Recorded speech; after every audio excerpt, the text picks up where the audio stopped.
हाँ, तो plant breeding करके at the end what will get, so basically plant breeding के बाद हमें क्रॉप का यील्ड मिलेगा, मतलब यील्ड ज्यादा बढ़ेगा प्लांट का, उसका क्वालिटी बढ़ेगा, प्लांट रेजिस्टेंट हो जाएंगे पैथोजेंस को। मतलब पहले अगर प्लांट को इजीली कोई भी पैथोजेनिक डिजीज हो जाता था, तो प्लांट ब्रीडिंग करके उसको हम लोग करेंगे, प्लांट ब्रीडिंग करके प्लांट रेजिस्टेंट करेंगे पैथोजन से, उसका टॉलरेंस बढ़ाएंगे इंसेक्ट के लिए।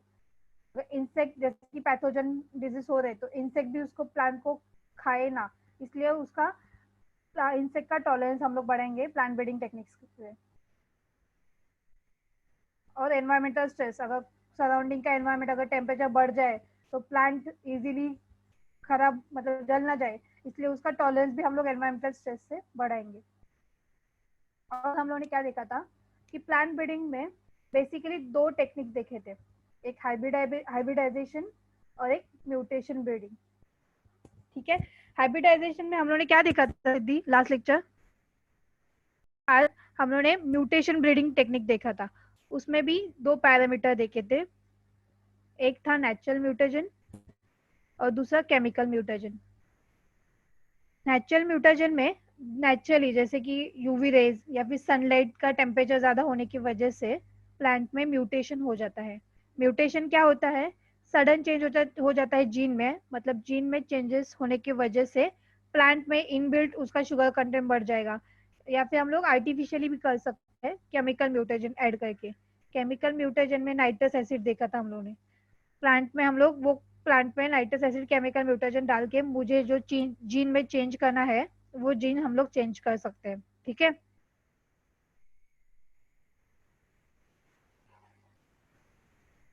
हाँ।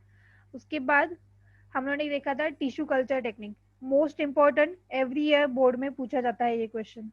तो ये टिश्यू कल्चर में हम लोगों ने क्या देखा था कि टिश्यू कल्चर एक ऐसी टेक्निक है जिसमें से हम लोग जैसे हाइब्रिडाइजेशन करते थे वैसे ही हम लोग ये एक प्लांट में प्लांट के बहुत सारे प्लांट बना सकते हैं, और जो कि प्लांट जीन्स में भी सेम है, मतलब उसका जीन एवरी कैरेक्टर उसमें अंदर प्लांट में सेम है। तो ये टिश्यू कल्चर टेक्निक से हम लोग कर सकते हैं। तो इसमें मुझे क्या करना है, टिश्यू कल्चर में दो टाइप हम लोग देखे थे लास्ट लेक्चर, एक तो देखा था कैलस कल्चर और एक suspension culture.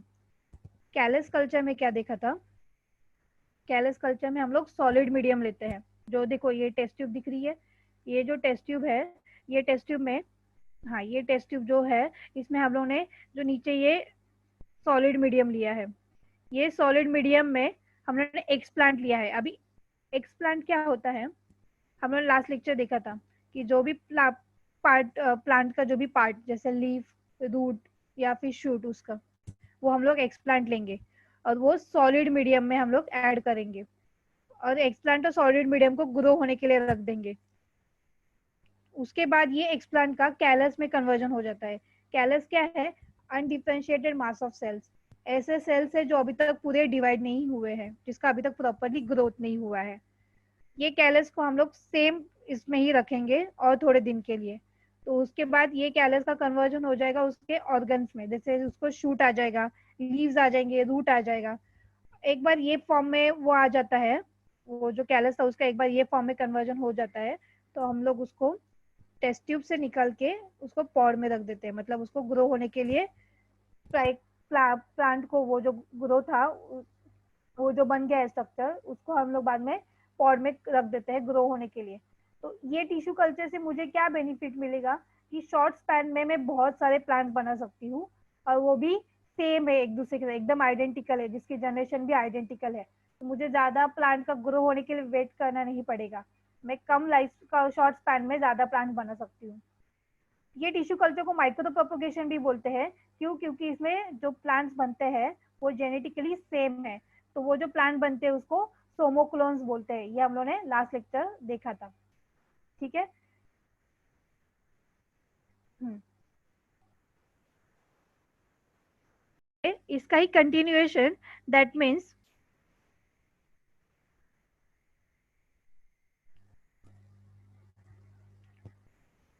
Single cell protein. अभी हम लोग ये चैप्टर के जैसा नेम है, चैप्टर के नेम से ही हम लोग को समझ रहा है कि इसमें हम लोग को क्या करना है कि एनहांसमेंट इन फूड, फूड का प्रोडक्शन मुझे बढ़ाना है। तो how we can improve the production of the food.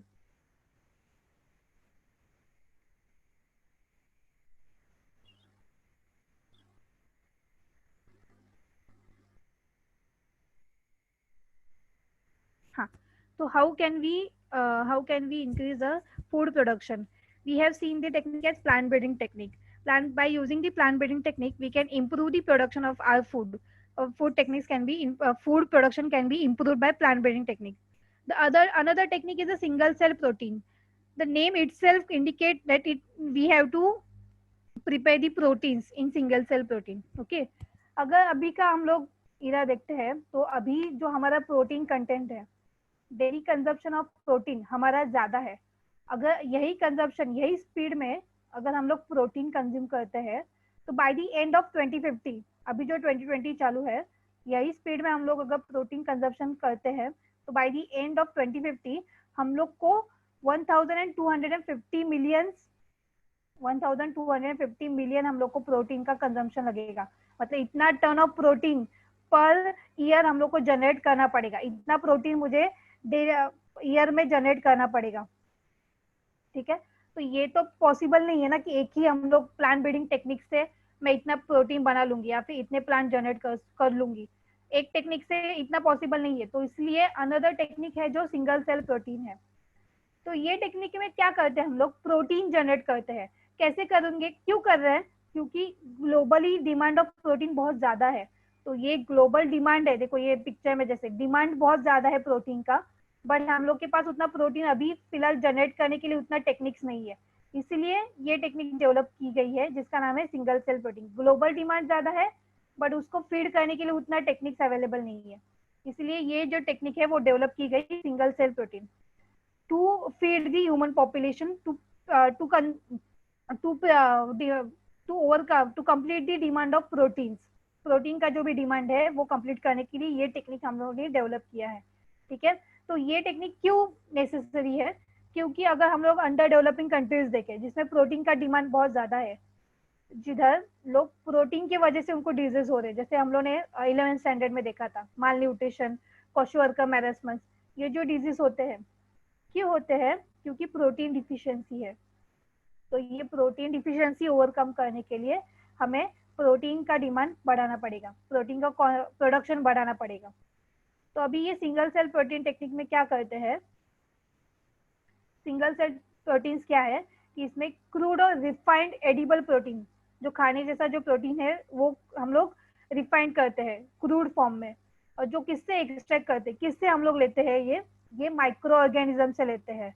हम लोग माइक्रोबियल कल्चर से सिंगल सेल प्रोटीन बनाते हैं, मतलब माइक्रो ऑर्गेनिज्म को यूज करके हम लोग प्रोटीन्स बनाएंगे।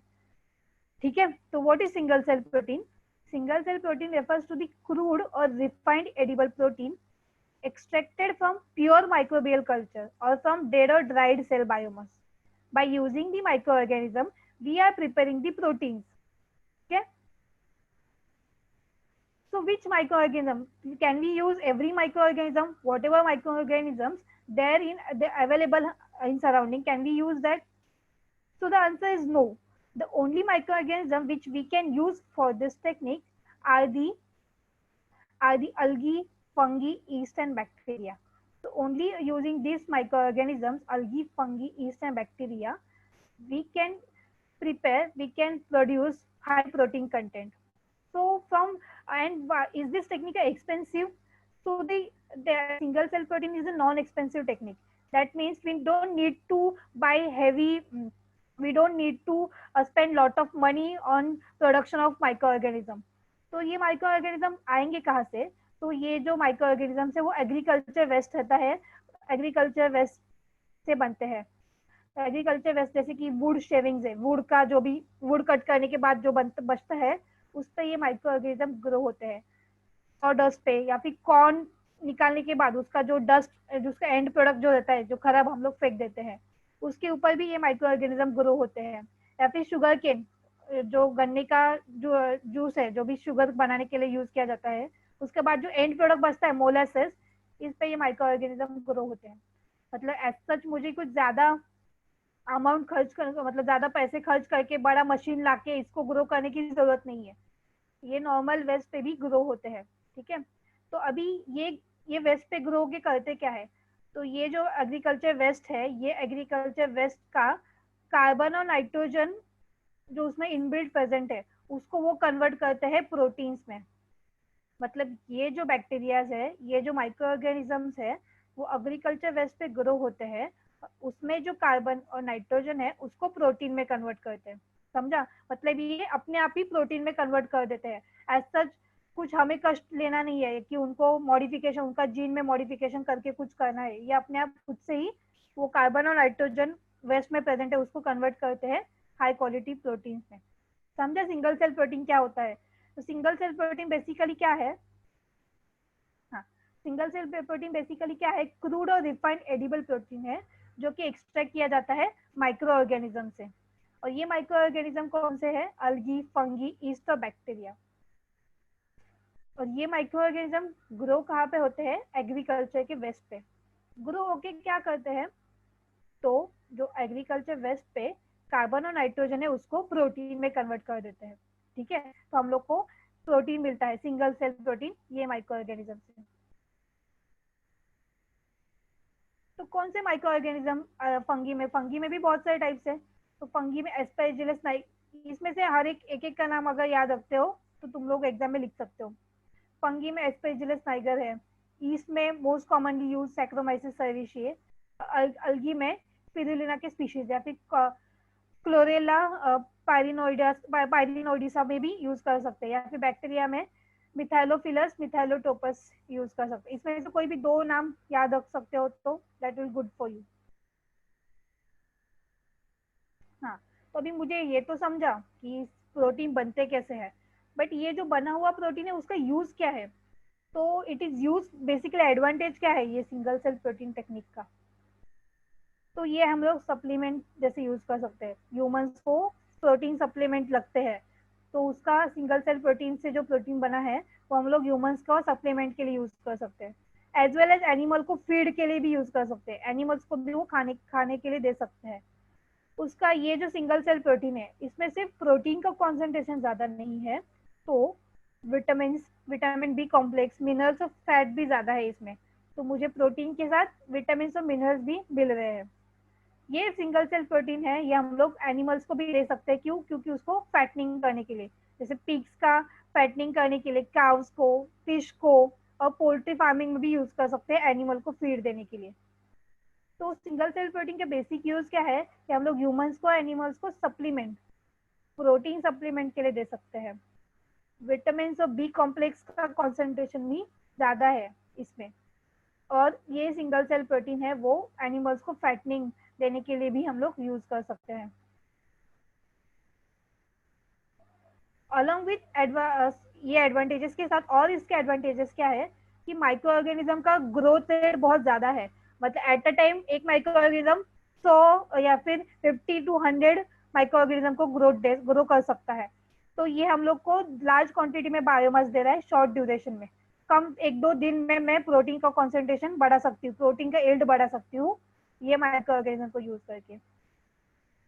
ये माइक्रो ऑर्गेनिज्म के जीन्स में भी चेंज कर सकती हूँ। मतलब मुझे अगर अमाइनो एसिड लाइसिन ज्यादा चाहिए, तो माइक्रो ऑर्गेनिज्म का जीन में चेंजेस करने का, और वो माइक्रो ऑर्गेनिज्म हमें at the end amino acid ज्यादा दे देगा। मतलब इसका जीन चेंज करके भी मुझे जो एंड प्रोडक्ट चाहिए वो मुझे मिल सकता है। ये माइक्रो ऑर्गेनिज्म 43 to 85% प्रोटीन देते हैं। मतलब इतना प्रोटीन कॉन्सेंट्रेशन मुझे मिल रहा है। अब मुझे उसके लिए ज्यादा कुछ अमाउंट स्पेंड करने की जरूरत नहीं है। ये मुझे रॉ मटेरियल्स पे भी मिलता है। मतलब जो भी वेस्ट मटेरियल है एग्रीकल्चर के, वेस्ट मटेरियल पे ये माइक्रो ऑर्गेनिज्म ग्रो करते हैं और मुझे सिंगल सेल प्रोटीन देते हैं। और अलोंग विद दैट इसका और एक बेनिफिट क्या है कि ये पॉल्यूशन का जो भी पॉल्यूटेंट है उसको भी कम करते हैं। तो सराउंडिंग का पॉल्यूशन भी इससे कम होता है। तो समझा सिंगल सेल प्रोटीन क्या होता है? सिंगल सेल प्रोटीन बेसिकली क्या है? एडिबल प्रोटीन है जो हम लोग को माइक्रो ऑर्गेनिज्म के कल्चर से मिलता है। तो कौन से माइक्रो ऑर्गेनिज्म है? अल्गी, फंगी, ईस्ट, इससे हम लोग प्रोटीन बना सकते हैं। ये ग्रो कहाँ पे होते हैं? तो एग्रीकल्चर के वेस्ट पे होते हैं, जैसे कि वुड क्रश पे, या फिर कॉर्न के, शुगर केन के मोलासेस पे ये ग्रो होते हैं। और ये ग्रो होके करते क्या है, कार्बन और नाइट्रोजन को प्रोटीन में कन्वर्ट करते हैं। इसमें कौन से फंगी का, एस्परजिलस नाइगर है, ईस्ट का सैक्रोमाइसिस सर्विसी है। एडवांटेजेस, ह्यूमंस को एनिमल्स को सप्लीमेंट जैसे एक्ट करता है, विटामिन और मिनरल्स, फैट भी अलोंग विथ प्रोटीन्स देता है। और ये हम लोग को एज अ फॉडर हम लोग दे सकते हैं खाने के लिए एनिमल्स को, उनका फैटनिंग करने के लिए, एनिमल्स को फैटनिंग करने के लिए ये सिंगल सेल प्रोटीन्स देते हैं। और उसका high rate of micro organism का मल्टीप्लीकेशन ज्यादा होने की वजह से हम लोग को कम लाइफ शॉर्ट स्पैन में ज्यादा प्रोटीन मिलता है। और जेनेटिकली मॉडिफिकेशन भी कर सकते हैं माइक्रो ऑर्गेनिज्म के जीन्स में। और एक प्रोटीन मुझे मतलब एक माइक्रो ऑर्गेनिज्म से हम लोग को 43 to 85% प्रोटीन मिलता है। और ये सराउंडिंग का पोल्यूशन भी कम करता है, पॉल्यूटेंट को डिक्रीज करके। तो is the biofortification. So what is this technique and why we are using, if we have techniques are there like plant breeding and single cell breeding, so why should we go for the biofortification and what is the process of biofortification? So the biofortification is the method where high level of vitamins and minerals we can produce. That means it is method in which crops are produced for having high level of vitamins, minerals and fats. मतलब हम लोग इस ये method से ऐसे crops बनाएंगे, ऐसे plants को डेवलप करेंगे जिसमें इनबिल्ट विटामिन और मिनरल्स का कॉन्सेंट्रेशन ज्यादा है। दैट मीन्स हम लोग को एज सच ये प्लांट्स के फ्रूट्स खाने के बाद हम लोग को दूसरा कोई विटामिन और मिनरल सप्लीमेंट लेने की ज्यादा जरूरत नहीं है। मतलब ये इनबिल्ट विटामिन और मिनरल्स में कॉन्सेंट्रेशन में ज्यादा है इसमें। तो इसका ऑब्जेक्टिव क्या है, क्या मिलेगा मुझे बायोफोर्टिफिकेशन टेक्निक यूज करके? तो मुझे ऐसे प्लांट मिलेंगे जिसमें प्रोटीन कंटेंट ज्यादा है, ऑयल कंटेंट ज्यादा है, विटामिन कंटेंट ज्यादा है और माइक्रो न्यूट्रिएंट कंटेंट ज्यादा है। मतलब हम लोग को एट दी एंड ऐसे प्लांट मिलेंगे जिसमें प्रोटीन, ऑयल, विटामिन और माइक्रो न्यूट्रिएंट ज्यादा कॉन्सेंट्रेशन में है और उसका क्वालिटी भी अच्छा है। अभी ये बायोफोर्टिफिकेशन करते करते कैसे है? तो ये दो टेक्निक से करते हैं, जो कि कन्वेंशनल सिलेक्टिव ब्रीडिंग टेक्निक जो हम लोगों ने देखा था, प्लांट ब्रीडिंग टेक्निक, ये टेक्निक से भी हम लोग बायोफोर्टिफिकेशन कर सकते हैं। या फिर आरडीएनए टेक्नोलॉजी। आरडीएनए टेक्नोलॉजी मतलब प्लांट के आरडीएनए मतलब डीएनए में चेंजेस करके हम लोग उसका विटामिन और मिनरल्स का कॉन्सेंट्रेशन बढ़ा सकते हैं। और ये जो टेक्निक है उसका मेजर फोकस किस पे रहता है कि प्लांट फूड मोर न्यूट्रिटिव, मतलब जो भी प्लांट्स बनेंगे उस that plant should be more nutritive, nutrition में ज्यादा हो और प्लांट का ग्रोथ भी ज्यादा हो। सिर्फ न्यूट्रिशन में ज्यादा है बट प्लांट ग्रो एक साल में एक ही बार करता है, तो उससे कुछ फायदा नहीं है। हेलो।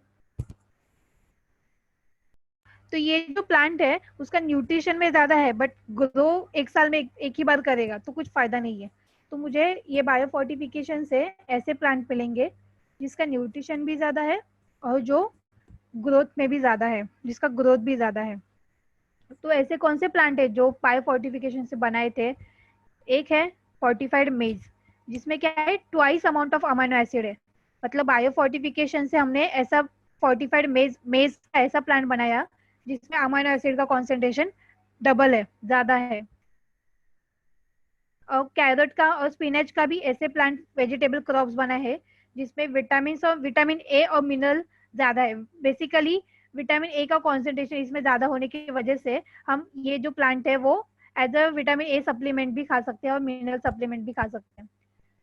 और विटामिन सी का ऐसे टोमेटोज बनाए जिसमें विटामिन सी का कॉन्सेंट्रेशन बहुत ज्यादा है और ये विटामिन सी सप्लीमेंट के लिए हम लोग ज्यादा खा सकते हैं।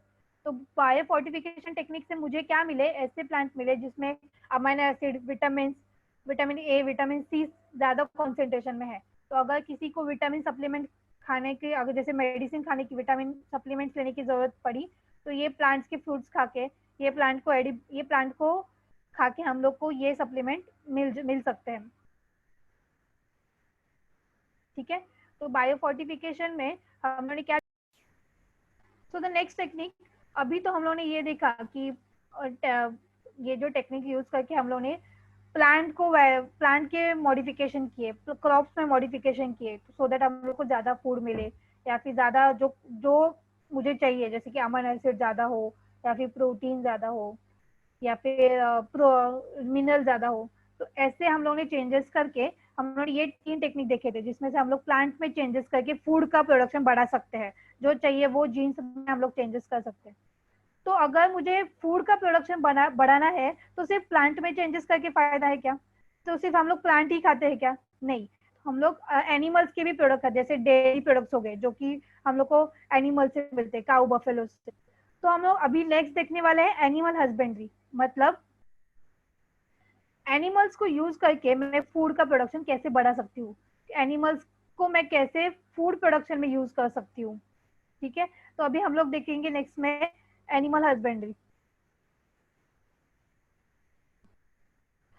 So the animal husbandry is basically what it is, the process where we are using the animals to improve our food quality as well as food production. तो मुझे अगर एनिमल हस्बेंड्री, एनिमल ब्रीडिंग करना है तो मैं क्या करूंगी? Just by taking care of that animals, is this enough to get maximum yield? मतलब मैक्सिमम यील्ड के लिए मुझे जस्ट प्लांट का एनिमल ब्रीडिंग करके मुझे मिलेगा क्या मैक्सिमम यील्ड? तो नहीं मिलेगा। तो 2 मिनट। हाँ, तो ये जो एनिमल ब्रीडिंग टेक्निक में just taking care of that animal, I will not get the maximum yield. So to get the maximum yield, we need to focus on the professional approach. मुझे professional approach देखना पड़ेगा to boost the production. Production बढ़ाने के लिए मुझे professional approach देखना पड़ेगा। But ये प्रोफेशनल अप्रोच है क्या? क्या है बेसिकली प्रोफेशनल अप्रोच देख करके मैं कैसा प्लांट ब्रीडिंग बढ़ा सकती हूँ, एनिमल ब्रीडिंग बढ़ा सकती हूँ? तो इसमें क्या है, मैं इनिशियली ऐसे ही एनिमल्स को चूज करूंगी जो कि हाइब्रिड है, हाई ईल्ड देते हैं। मतलब ऐसे ही एनिमल को मैं चूज करूंगी जो कि मुझे ज्यादा मिल्क का कॉन्सेंट्रेशन देंगे। जो काउ मुझे कम मिल्क देती है उसको मैं सिलेक्ट नहीं करूंगी। तो मुझे अगर कम मिल्क मिलने वाला है वो काउ से, तो फायदा क्या उसको लेके? तो हम लोग ऐसे ही एनिमल्स को चूज करेंगे जो कि हाई ईल्ड है, जिसका फूड और उसके फूड का रिक्वायरमेंट क्या है वो हम लोग पहला देखेंगे। और प्रोफेशनल अप्रोच में क्या है कि मैं मैनेज मैनेज कैसे करूंगी फार्म को, वो एनिमल्स को। तो उसको न्यूट्रिशनल सोर्सेस क्या है, उसको ज्यादा न्यूट्रिशन दूंगी, सो दैट वो मुझे जो मिल्क देगी, वो जो एनिमल है उससे हमें जो मिल्क मिलेगा वो भी उसमें न्यूट्रिशन ज्यादा हो। तो न्यूट्रिशन ज्यादा होने वाला मिल्क चाहिए, तो प्लांट वो एनिमल को भी ज्यादा न्यूट्रिशन वाले सोर्सेस के फूड हम लोग को ज्यादा देना पड़ेगा। थर्ड थिंग कि उसका क्लीनलीनेस, वो एनिमल को जिधर हम लोग रख रहे हैं उसको वो जगह क्लीन है क्या? अगर वो जगह ऑलरेडी बहुत सारा डस्ट से रहेगा तो एनिमल का हेल्थ प्रॉपर नहीं रहेगा, उसको इजीली डिजीज हो जाएगा। तो इसलिए हम लोग उसको ऐसे एरिया में रखेंगे जो क्लीन है। और रेगुलरली उसका हेल्थ मेंटेन करेंगे, रेगुलरली उसका हेल्थ चेकअप करेंगे कि वो एनिमल को कोई डिजीज हुआ है कि नहीं। तो वो सब आता है फार्म मैनेजमेंट में। फार्म मैनेजमेंट में क्या करेंगे? वेटरनरी सुपरविजन, मतलब कि वो जो एनिमल है उसको कोई डिजीज हुआ है क्या, वो डॉक्टर से, वेटरनरी डॉक्टर हम लोग बुलाएंगे, उनसे चेकअप रेगुलरली करेंगे। उसके बाद वैक्सीनेशन देंगे कि वो जो एनिमल है उसको कोई डिजीज ना हो, इसलिए उसको वैक्सीनेशन देंगे। High yielding cross breeding development. अभी ये क्रॉस ब्रीड क्या है, हाई यील्डिंग क्या है, हाई यील्ड क्रॉस ब्रीड क्या है, वो हम लोग आगे नेक्स्ट स्लाइड में देखेंगे। उसके बाद जो भी मुझे फूड मिल रहे हैं, जैसे मिल्क, एग्जांपल मिल्क, तो वो मिल्क का प्रोडक्शन हो गया, अभी मैंने प्रॉपरली क्लीनलीनेस रखा, एनिमल का हेल्थ चेकअप किया, तो मुझे एट दी एंड ऑब्वियसली ज्यादा न्यूट्रिशन वाला प्रोडक्ट मिल्क मिलेगा। तो ये मिल्क को हम लोग प्रिजर्व प्रॉपर कर रहे हैं क्या? न्यूट्रिशन है उसमें बट प्रिजर्व ही प्रॉपर नहीं किया तो वो खराब हो जाएगा। तो उसका प्रिजर्वेशन टेक्निक्स भी हम लोग को स्टडी करना पड़ेगा। उसके बाद वो डिस्ट्रीब्यूट कैसे करें, अगर मुझे वो मिल्क मार्केट में भेजना है तो उसका डिस्ट्रीब्यूशन कैसे होगा, मार्केटिंग कैसे करेंगे? मतलब मैंने इधर प्रॉपरली उसको प्रिजर्व किया, बट मैंने जिसको वो सेल किया वो मिल्क, उसने प्रॉपरली उसको स्टोर नहीं किया, तो वो खराब हो जाएगा। तो इसलिए वो जो डिस्ट्रीब्यूटर है वो भी प्रॉपरली टेक्निक फॉलो कर रहेगा। ये सब आता है फार्म मैनेजमेंट में, ये सब आता है management of product, food products. ये हम लोग इसमें डिटेल में देखेंगे। तो एनिमल हस्बेंड्री में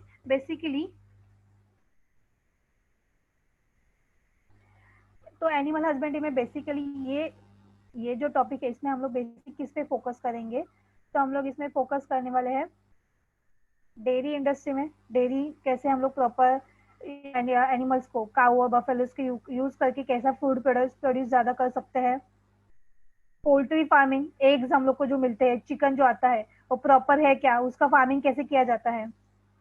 फिश फार्मिंग, बी कीपिंग जिससे हनी मिलेगा, सेरिकल्चर और लैग कल्चर, ये हम लोग ये चैप्टर में ये टॉपिक पे डिटेल डिस्कस करेंगे।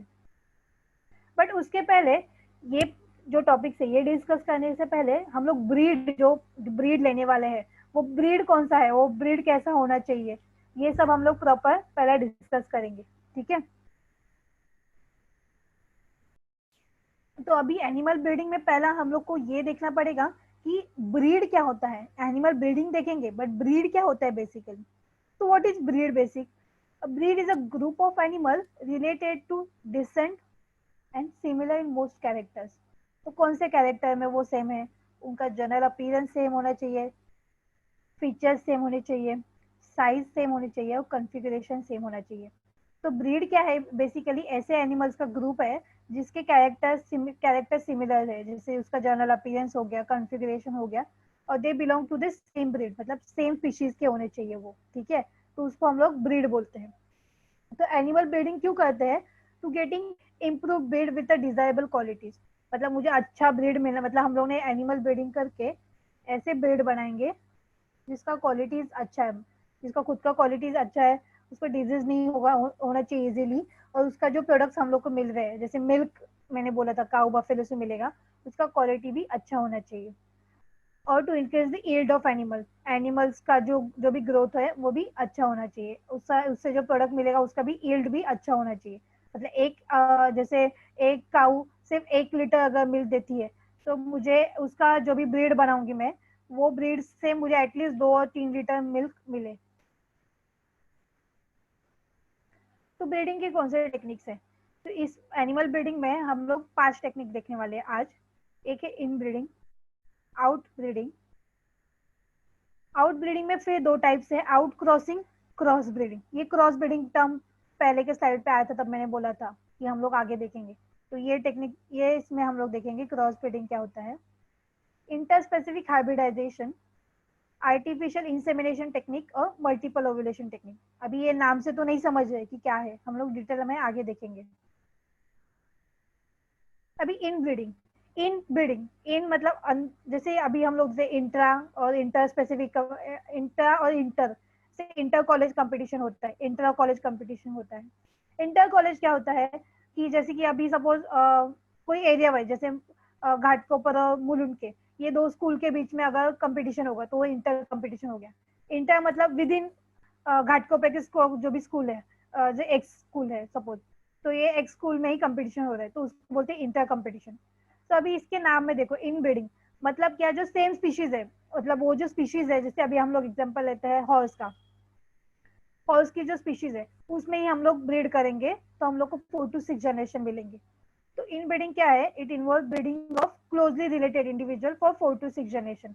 मतलब हॉर्स जो है उसमें खुद के अभी, जैसे कि ब्लैक हॉर्स है, तो ब्लैक हॉर्स के जितने भी स्पीशीज है उसमें ब्रीडिंग करेंगे हम लोग 4 to 6 जनरेशन के लिए, उसको बोलते हैं इनब्रीडिंग। तो ये इनब्रीडिंग क्यों करना चाहिए, ये नेचुरली भी होता है, तो हम लोग क्यों कर रहे हैं? तो इनब्रीडिंग ये नेचुरली भी होता है इनब्रीडिंग।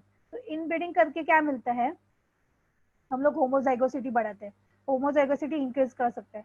मतलब क्या, जो भी जो भी जनरेशन आएंगी उसमें जीन्स का कॉन्सेंट्रेशन सेम रहेगा, जीन्स सेम रहेंगे, उसमें कोई भी अलग जीन या फिर म्यूटेशन जीन नहीं रहेगा। जो भी जीन्स रहेंगे 5 जीन है तो 5 जीन्स ही ट्रांसफर होंगे। तो इन ब्रीडिंग में हम लोग को ऐसे ब्रीड मिलते हैं जिसमें जीन्स का कॉन्सेंट्रेशन सेम है और जो होमोजाइगस है। ठीक है। इनब्रीडिंग करके हम लोग को प्योर लाइन ऑफ एनिमल्स मिलते हैं। प्योर लाइन ऑफ एनिमल्स मतलब क्या, कि इसमें कोई भी जैसे हम लोग आगे देखेंगे कि प्योर लाइन्स क्या होते हैं, पर अभी के लिए इतना याद होगा कि प्योर लाइन मतलब सेम हॉर्स के सेम स्पीशीज जनरेट होंगे, कुछ अलग जीन्स पे चेंजेस नहीं होंगे। और अगर कोई रिसेसिव जीन है, जैसे कि कोई प्लांट, कोई भी एनिमल को इजीली कोई डिजीज हो रहा है, जैसे कि कोई भी डिजीज इजीली हो रहा है, तो वो क्यों हो रहा है, क्योंकि उसके जीन्स में प्रॉब्लम है। तो वो जो प्रॉब्लमेटिक जीन है वो उसको मैं निकाल दूंगी, और उसमें मतलब हम लोग ने देखे जो भी जीन में प्रॉब्लम है वो जीन को एक्सट्रैक्ट कर लेंगे, निकाल देंगे। तो इससे मुझे जो जनरेशन मिलेगी उसमें क्या होगा, सुपीरियर जीन्स रहेंगे। मतलब कोई भी ऐसा जीन नहीं रहेगा जिसकी वजह से वो एनिमल को कोई भी डिजीज होगा, या फिर एनिमल का जो भी प्रोडक्ट मिलेगा वो उसमें कुछ कंटामिनेशन रहेगा। जैसे मिल्क का अभी मैंने बोला था कि काऊ और बफेलो, काउस के ऐसे स्पीशीज लूंगी मैं जो मुझे अच्छी क्वालिटी के मिल्क देंगे, और कोई भी काऊ का ऐसा स्पीशीज रहेगा जिसमें मिल्क का क्वालिटी अच्छा नहीं है, तो वो जीन को हम लोग निकाल देंगे। ठीक है, समझ जाए, मतलब काऊ के ऐसे जीन्स निकाल देंगे कि जो रिसेसिव है, हार्मफुल है, जिसकी वजह से उसको काऊ को कुछ तो प्रॉब्लम हो रहा है, तो उसका जो नेक्स्ट जनरेशन हम लोग बनाएंगे तो उसमें कुछ भी ऐसा जीन नहीं आना चाहिए। ठीक है, हम लोग मेक श्योर विल प्रिपेयर ऐसे स्पीशीज बने, ऐसे इनब्रीडिंग करेंगे कि उसमें कोई भी हार्मफुल जीन है वो हार्मफुल जीन को निकाल देंगे। ठीक है, समझ है आपको? हाँ, हम लोगों ने देखा था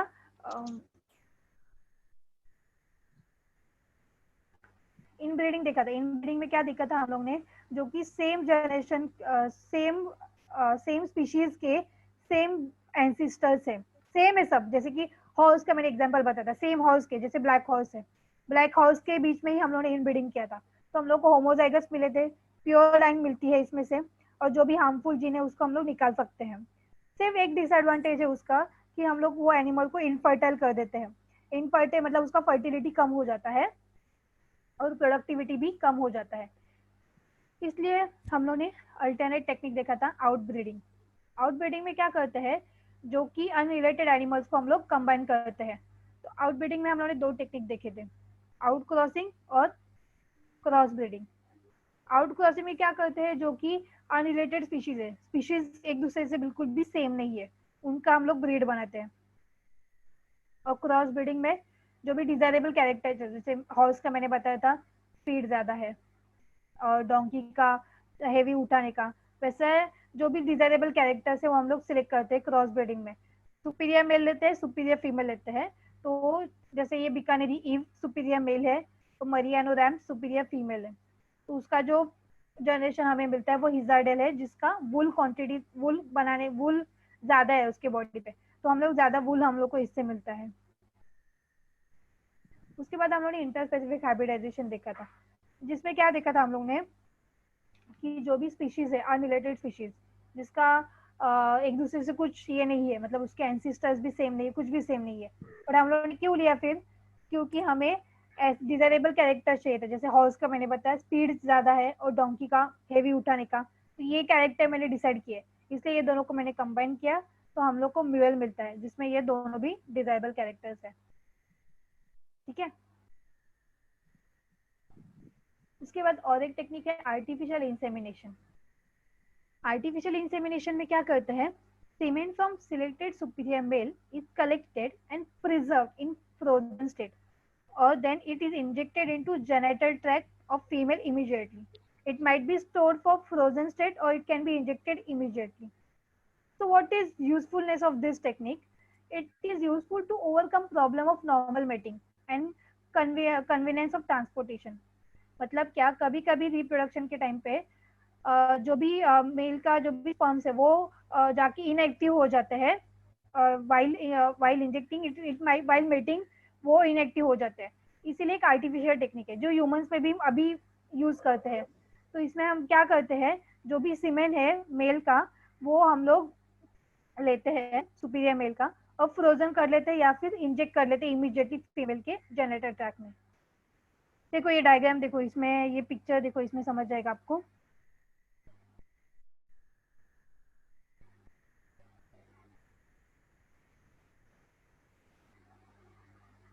हाँ, इस पे देखो, ये जो स्पर्म से ये हम लोग ने इंजेक्शन से इंजेक्ट किए ये स्पर्म, और जेनेटल टैक में फीमेल के हम लोग ने उसको इंजेक्ट कर दिया। तो इससे क्या होगा कि अगर नॉर्मल मेटिंग से अगर नहीं हो रहा है, मतलब जनरेशन नहीं बन रही है, तो हम लोग आर्टिफिशियल करते हैं, इसलिए इसको आर्टिफिशियल इंसेमिनेशन टेक्निक भी बोलते हैं, जिसमें सुपीरियर मेल का सीमेन फीमेल के जेनेटल टैक में इंजेक्ट किया जाता है। ठीक है, इतना समझा? So the fifth technique is the multiple ovulation embryo transfer, उसको MOET भी बोलते हैं। ये टेक्निक में क्या करते हैं, we provide the chances of successful production of hybrid. There are chances where hybrid which is formed at the end may not, might not be successful. So by using this technology, we can provide the chances of successful production of hybrid.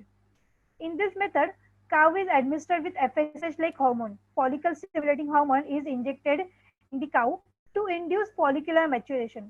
मतलब जो भी follicle cow के matured नहीं रहेंगे तो हम लोग FSH inject करेंगे. FSH क्या है? हार्मोन है. ये हार्मोन क्या करता है? फॉलिकल्स को मैच्योर करता है इजीली और उसका शॉर्ट स्पैन में, मतलब इमीडिएटली फॉलिकल को मैच्योर करता है. फॉलिकल मैच्योर होने से क्या होगा? ओव्यूलेशन होगा. ओव्यूलेशन होगा मतलब ओविल बनेगा उसका. और वो ओविल जो बनेगा in each cycle 6 to 8 eggs mature simultaneously. मतलब फॉलिकल्स को मैच्योर होने के बाद 6 to 8 एग्स हम लोग को मैच्योर मिलेंगे इमीडिएट साइमल्टेनियसली. जैसे ही हम लोग FSH हार्मोन देंगे 6 to 8 एग मैच्योर हो जाएंगे. ठीक है. देन अभी एग्स तो मैच्योर हो गए. देन काउ इज इधर मेटेड विथ इलाइट बुल और आर्टिफिशियली इंसेमिनेटेड. मतलब काउ में अभी 6 to 8 एग है जो मैच्योर हो गए हैं. तो हम लोग काउ का क्या करेंगे? मेटिंग करेंगे बुल से. और एल्स वो जो एग मैच्योर हुए हैं उनको हम लोग बाहर, अभी आर्टिफिशियल इंसेमिनेशन टेक्निक देखा था वैसे ही सीमेंट हम लोग आर्टिफिशियली डाल सकते हैं वो फीमेल में. तो उसकी वजह से क्या होगा? जो कि एग मैच्योर हुए थे वो ब्लास्टोसिस्ट में कन्वर्ट हो जाएंगे. और ये क्या है? ब्लास्टोसिस्ट ऐसा स्टेज है जिसमें हम लोग हमारे जो भी अभी जो काऊ के एग्स थे जो कि मैच्योर थे, जिसमें हम लोगों ने आर्टिफिशियल इंसेमिनेशन से बुल का जो भी सीमेन है वो जो फीमेल काऊ है उसमें इंसर्ट कर दिया था. उसकी वजह से क्या होगा? 8 to 38 सेल स्टेज मैच्योर्ड हो जाएंगे. मतलब ये जो मैच्योर हुए सेल्स है उसको हम लोग क्या करेंगे? नॉन सर्जिकली रिमूव करेंगे काऊ से. ये जो एग बने हैं वो हम लोग क्या करेंगे? रिमूव करेंगे और उसमें से दूसरे काऊ में हम लोग इंसर्ट करेंगे. मतलब सरोगसी टेक्निक पता है, जिसमें हम लोग क्या करते हैं? एक फीमेल की जो एग है और जो कि जिसके मेल के साथ कंबाइन हुए जो एंड प्रोडक्ट बना है एग, वो एग को हम लोग रिमूव करेंगे और दूसरे काऊ में या फिर दूसरी फीमेल में हम लोग इंसर्ट करेंगे. ऐसा क्यों कर रहे हैं? क्योंकि ये जो है पहले वाली उसको इतना कैपेसिटी नहीं है कि बेबी को बॉर्न करे. इसलिए उसका जो भी एग है वो हम लोग निकाल के दूसरे फीमेल के बॉडी में इंसर्ट करेंगे. ठीक है. ये टेक्नोलॉजी एनिमल्स में, कैटल में, शीप में, रैबिट में, बफेलोज में सक्सेसफुल हुई है. इसलिए ये जो टेक्निक है वो अभी ह्यूमंस पे भी ट्राई की जाती है. इसमें क्या मिलता है हम लोग को? हाई मिल्क यील्ड ब्रीड मिलता है फीमेल के एंड हाई क्वांटिटी मीट मिलती है. मतलब जो मिल्क का हम लोग को कॉन्सेंट्रेशन मिलेगा वो हाई है, ज्यादा है. और हाई क्वालिटी मीट भी मिलता है हम लोग को. High meat yield breeding bulls have been found to be successful to increase the herd size in short period. मतलब कम पीरियड में हम लोग को हाई यील्ड मिलती है, ज्यादा कॉन्सेंट्रेशन मिलता है. ठीक है. तो इतना समझा? में मिल्क मिलेगा वो अच्छा मिलेगा. ठीक है. तो ये ब्रीड सिलेक्ट कैसे करेंगे? तो जो हाई यील्ड है, क्लाइमेटिक कंडीशन मेंटेन, जो अलग अलग क्लाइमेटिक कंडीशन में रह सकता है, सर्वाइव कर सकता है, ऐसे ब्रीड हम लोग सिलेक्ट करेंगे. और जो डिजीज रेजिस्टेंट है, जिसको डिजीज इजीली नहीं होते. तो इसमें हम लोगों ने काऊ इंडियन में कौन से देखे थे? काऊ बफेलो इंडियन ब्रीड में. काऊ में साहिवाल, सिंधी और गिर देखा था. एक्सोटिक में जर्सी, ब्राउन स्विस और हॉलिस्टियन. ठीक है. तो quality and quantity of fodder should be proper ratio में उसका फूड होना चाहिए. सिलेज, लेग्यूम, ग्रास और मेज से बने चाहिए. जवार उसमें होना ही चाहिए. Silage is supplemented with oil cake, minerals, vitamin और सॉल्ट से. सिलेज जो भी बनाया हुआ है उसमें ऑयल केक होना चाहिए, मिनरल होना चाहिए और सॉल्ट होने चाहिए. और cleanliness and hygiene should be maintain. वो जो कैटल का क्लीनलीनेस और हाइजीन मेंटेन होने चाहिए, करना चाहिए, तो ही हम लोग को प्रॉपर फूड मिलेगा. ठीक है. तो आज की इसमें हम लोगों ने क्या क्या देखा था?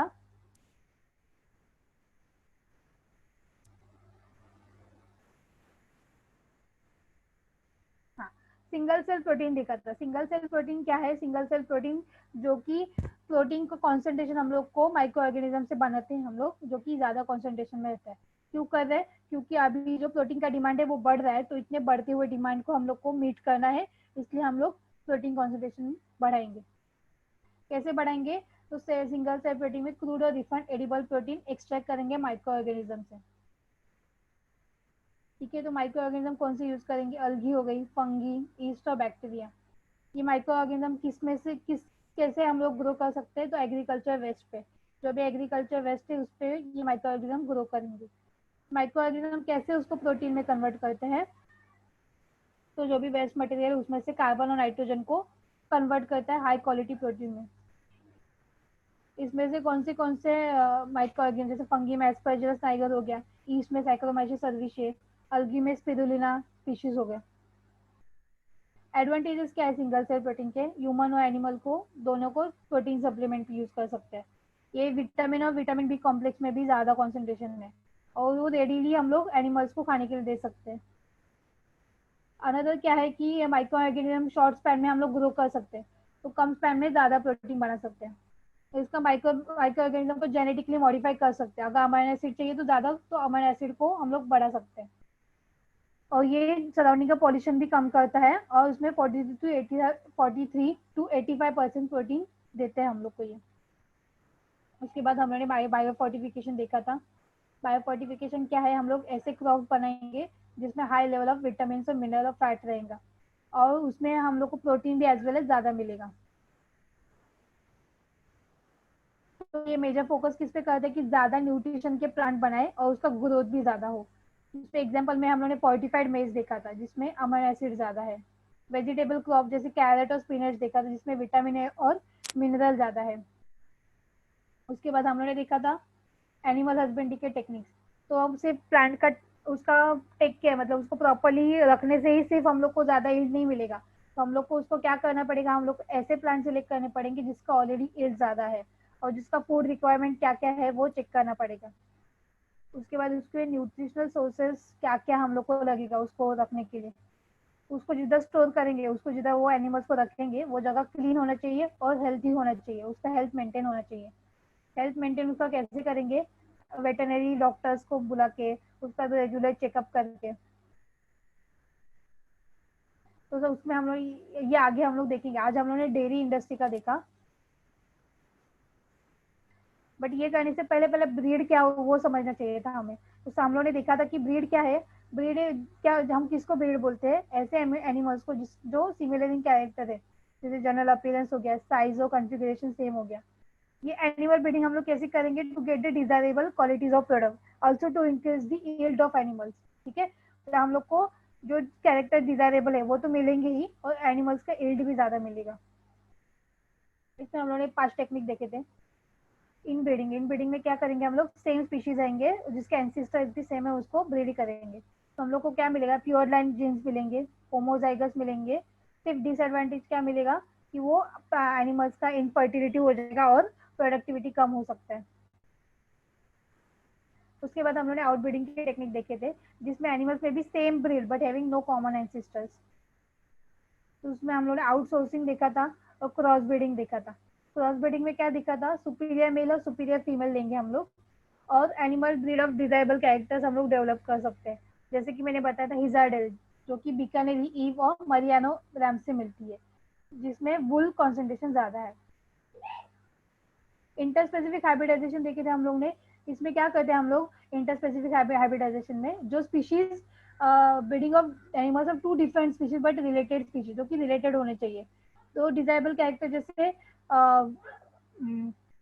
तुम्हारा हॉर्स और डोंकी हो गया, तो ये उसका हम लोग को म्यूल मिलता है, जो कि डिजायरेबल कैरेक्टर है मुझे। जैसे ये हॉर्स का स्पीड चाहिए और डोंकी का हैवी वेट उठाने का कैरेक्टरिस्टिक। उसके बाद हम लोगों ने आर्टिफिशियल इंसेमिनेशन टेक्निक देखे थे, जिसमें सीमेन ऑफ सुपीरियर मेल कलेक्ट करते हैं, उसको स्टोर करते हैं, या फिर इमीडिएटली हम लोग फीमेल में इंसर्ट करते हैं। और उससे प्रॉब्लम जिनको प्रॉब्लम ऑफ नॉर्मल मैटिंग के प्रॉब्लम रहते हैं, तो ये टेक्निक से हम लोग एनिमल्स का ये प्रॉब्लम ओवरकम कर सकते हैं। ठीक है, तो उसके बाद हम लोगों ने देखे थे multiple ovulation technique. Multiple ovulation technique में क्या देखा था हम लोग ने कि जो भी काऊ है उसमें हम लोग एफएसएच हार्मोन डालते हैं। एफएसएच मतलब फॉलिकल स्टिमुलेटिंग हार्मोन। तो ये हार्मोन डालने के बाद क्या करते हैं, वो जो काऊ है वो 6 to 8 एग उसके मैच्योर हो जाते हैं। एक बार एग मैच्योर हो गए तो वो एग का कन्वर्जन हो जाता है 8 to 38 सेल स्टेज ब्लास्टोसिस्ट में कन्वर्ट होता है। तो हम लोग क्या करते हैं, ये ब्लास्टोसिस्ट को रिमूव करते हैं, निकाल के हम लोग दूसरे काऊ में इंसर्ट करते हैं। सरोगसी टेक्निक बोलते हैं उसमें। ये काऊ से हम लोग ब्लास्टोसिस्ट निकालते हैं और दूसरे काऊ के इसमें इंसर्ट करते हैं। उससे क्या होगा कि जो भी काऊ है वो जो भी बेबीज देंगी वो इसी के ही रहेंगे। सिर्फ ये क्या करती है, एज अ मतलब वो काऊ को, वो बेबीज को ग्रो करने का काम करती है सिर्फ। बट ये रहते किसके, इसके ही रहते हैं। उसके बाद हमने डेयरी इंडस्ट्री देखा था, उसमें हमने देखा था प्रोडक्शन, प्रोसेसिंग या डिस्ट्रीब्यूशन मिल्क कैसे करेंगे, हाई क्वालिटी मिल्क कैसे मिल सकता है हमें। तो उसके लिए हम लोग ऐसे ब्रीड चूज करेंगे जो कि हाई यील्डिंग है, जिसका ऑलरेडी एज ज़्यादा है और वो अलग अलग क्लाइमेटिक कंडीशन पे सर्वाइव कर सकते हैं, और जो कि डिजीज रेजिस्टेंट है, उसको इजीली डिजीज भी ना हो। तो उसमें हम लोग देखे थे इंडियन के काऊ में सहीवाल, सिंधी और गिर, ये नाम याद रखना तीनों। काऊ को इंडियन ब्रीड कौन से है। एक्सोटिक ब्रीड में जर्सी, ब्राउन स्विस और होलिस्टियन देखे थे हम लोगों ने। उसके बाद ये जो क्वालिटी और quantity of powder should be proper ratio में उनको देना चाहिए। सिलेज जैसे कि लेग्यूम, ग्रास उसमें होना ही चाहिए, मेज, जॉर, ये क्या क्या सिलेज में कंटेंट रहने चाहिए वो याद रखना है। जैसे ग्रास हो गया, मेज, जवार, उसमें और ऑयल केक्स, मिनरल, विटामिन ज्यादा होने चाहिए। और cleanliness and hygiene of cattle should be maintain. तो जो रिमेनिंग पार्ट है वो हम लोग नेक्स्ट लेक्चर में कंटिन्यू करेंगे।